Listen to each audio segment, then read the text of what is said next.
আল্লাহ রাব্বুল আলামিন ডাক দিয়া বলবে, যাও যাও তোমরা জান্নাতের মধ্যে যাও।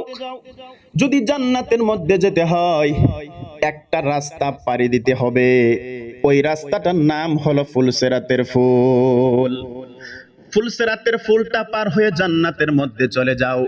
কিন্তু ফুলসেরাতের ফুলটা এমন একটা জায়গার মধ্যে থাকবে, আমাদের দুনিয়ার মধ্যে যত জায়গার মধ্যে ব্রিজ আছে প্রত্যেকটা ব্রিজের নিচে কিন্তু পানি আছে।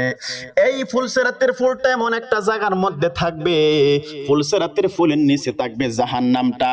দুনিয়ার জমিনে ব্রিজ থেকে ফললেই যেমন পানির মধ্যে পড়ে যায়, আর ওই ফুলসেরাতের ফুল থেকে কেউ যদি পড়ে যায় ওই ব্যক্তিটা সোজা জাহান্নামের মধ্যে চলে যাবে। আল্লাহ বলে তোমরা জান্নাতের মধ্যে যাও, কিন্তু জান্নাতের মধ্যে যাইতে গেলে ওই ফুলসেরাতের ফুলটা পার হইতে হবে।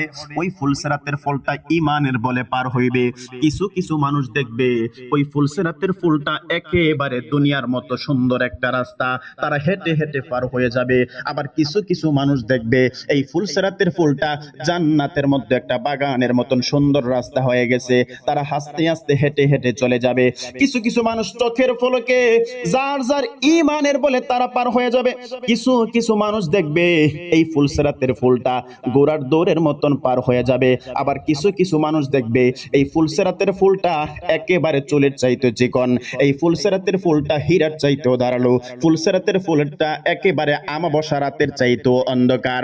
বান্দাগুলো কিছু কিছু বান্দা হতাশা হয়ে যাবে, কিছু কিছু বান্দা এমন মুসিবতের মধ্যে পড়ে যাবে অন্ধকারে কোনো কিছুই দেখা যায় না, আরো তো নিচে জাহান্নাম, আরো হীরার চাইতে দাঁড়ালো একেবারে অন্ধকার চুলের চাইতে চিকন। আমার নবী বলেন, যারা দুনিয়াতে থাকা অবস্থায় আমি নবীর উপরে বেশি বেশি বেশি বেশি দুরূদ শরীফ পড়বে, আল্লাহ রাব্বুল আলামিন ওই ফুলসেরাতের ফুলের অন্ধকার দূর করে আমার আল্লাহ তার জন্য দুরূদ শরীফের খাতিরে আলো বানায়া দিবে।